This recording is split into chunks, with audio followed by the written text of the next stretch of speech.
Hello, so very good afternoon to all of you.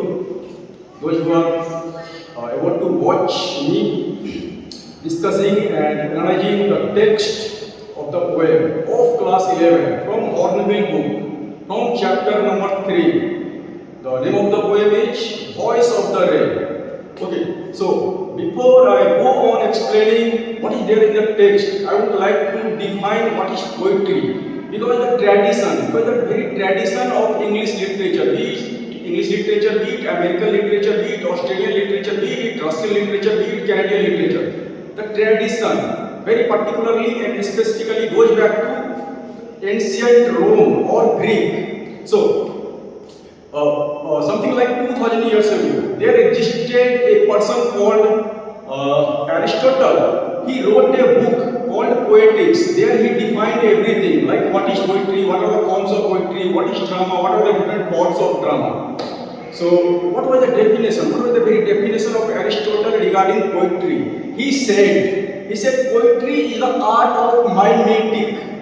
M-Y-M-A-T-I-C, mimetic. Basically, he wanted to say that poetry imitates life. Poetry is an art of imitation. And so this was the tradition. This was the tradition of very definition with the dimension of Aristotle. Now, there has been a very different sort of definition of poetry for romantics. For example, William Wordsworth, who is a well-known poet. He was a national poet of England, and he was a romantic poet. So, what did he say about poetry? He said, poetry is a spontaneous overflow of powerful feeling recollected in tranquility. So definitely there are many dimensions to the definition of poetry. Poetry imitates life. Poetry is very spontaneous. Poetry is all about life. Poetry is all about understanding life and having insights into life. So who is the poet of this poem? This poem is nothing but the exemplification.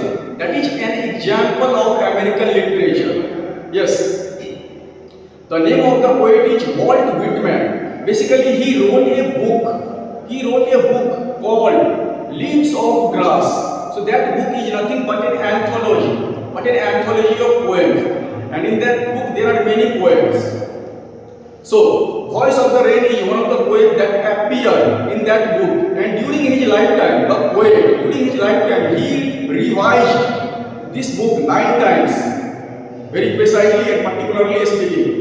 Now I would like to tell you something about Walt Whitman. Before I go on explaining what is there in the text, what is written by him. So, why I am going to tell you something about poet? I am going to tell you something about poet because the very life of poet signifies and influences and affects the very writing of the poet. Okay, so Walt Whitman, he was an American writer. He was a romantic at heart, and spiritually he was an American, and I would say he was a confrontation of romantic ideology, neoclassical ideology, modernism ideology. Okay, and he was a transcendentalist. Yes, he was not, although he is called a romantic writer, but he was not romantic to the core. He was transcendentalist. He belonged to a literary movement called transcendentalism that occurred in America. Transcendentalism is nothing but the revised version of romanticism that came in England. It started in Italy. Took 2 years, right from 14th century to 16th century. The romantic literature or the movement that started in Italy went around everywhere and finally came to England. And this literary movement called transcendentalism was nothing but the reflection of the very romanticism, which was a literary movement in England. Now, let me tell you the very structure of the poem. The poet has denied the very rigid structure of writing a poetry. He has employed free verse. So there is no specific meter, rhymes, rhythm in the poetry. Okay, Okay, now after giving you all sorts of information like this, now I am going to give you textual analysis. I am going to tell you what is there in the text. Okay, so the very name of the poem is Voice of the Rain. Now, I would like to comment upon the very title of the poem itself, Voice of the Rain. Now, rain is a non-living thing. Rain cannot feel, rain cannot talk, rain cannot dance, rain cannot speak, rain cannot feel. Because rain is not a creature, right? Rain is a non-living thing. So, the voice of the rain. Before this, I would like to tell you that in every sentence there are two things, matter and manner. And manner is nothing but the language. And matter is to be expressed through language. So manner has to be very accurate, precise, pretty and concise. And tars, T-A-R-S, tars also. Okay, so voice of the rain. Voice of the rain. So if I ask a question to myself, before I ask a question to you, then if I ask a question to myself like, what is a literary device? Which literary device has been employed in the very title of the poem? I would say personification. Rain has been personified. Rain has been given the quality of human beings. Alright, so this was about the very title of the poem. Now let me read out the poems, the very poems for you.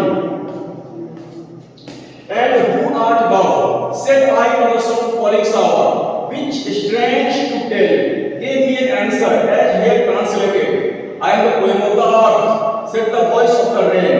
Eternal I rise, impalpable out of the land and the bottomless sea, upward to heaven, whence, vaguely formed, altogether changed, and yet the same. I descend to lay the droughts, atomic, just layer of the globe, and all that in them, without me, were seeds only, latent, unborn, and forever, by day and night, I give back life to my own origin and make pure and beautify it. For song, within a parenthesis it is, for song, issuing from its birthplace, after fulfillment, wandering, raked or unraked, duly with love returns. So, what kind of poem is it?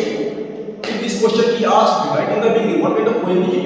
It is a short, sweet poem, and the very tone of the poem is very each conversational. So there is a conversation goes on between the poet and the rain. Okay, and abruptly, out of emotion,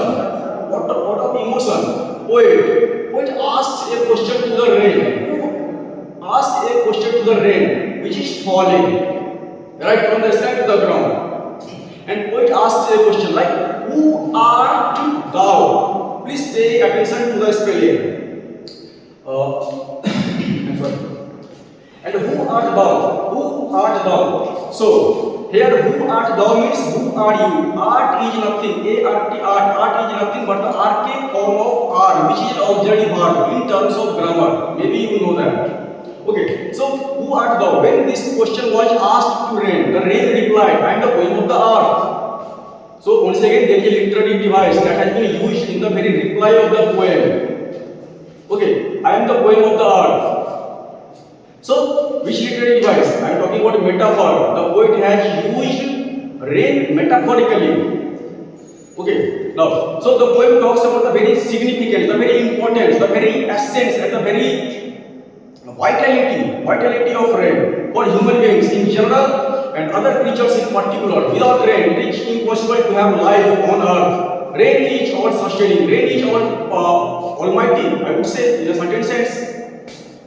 Okay, so we asked a question to rain, who art thou? To which the rain said, I am the poem of the earth. I am the poem of the earth. And in a way, rain is saying that rain is very great. Rain has a very important role to play, to quench the thirst of people. The rain also plays very vital role in beautification of this beautiful world. And basically, the rain in this poem, the poet had also talked about the very cycle of the rain. Just like water has cycles, so similarly in the same way, There is the poet. The poet of the poem has talked about the very cycle of the rain. Just like and also there is another comparison in the poem in terms of metaphor. The poem has been compared with the rain. Just like poem emerged out of poet's heart spontaneously. Just like this way, rain also occurs due to geographical phenomena, like when the very range, when the temperature of the sun falls on the surface of the earth, specifically on sea, then water becomes hotter, and as we know through the knowledge of the science that hotter things becomes lighter, and lighter things goes up into the atmosphere and becomes rain. So basically, this could be the very explanation of the poem, and at the same time, the poem is open for interpretation, because literature is all about interpretation. You can have different interpretation. I'm not saying that what I say is very precise. Yes, it's precise and it's open. The very explanation of mine is open for discussion, for participation. With this, I would like to say that this is all, and thank you.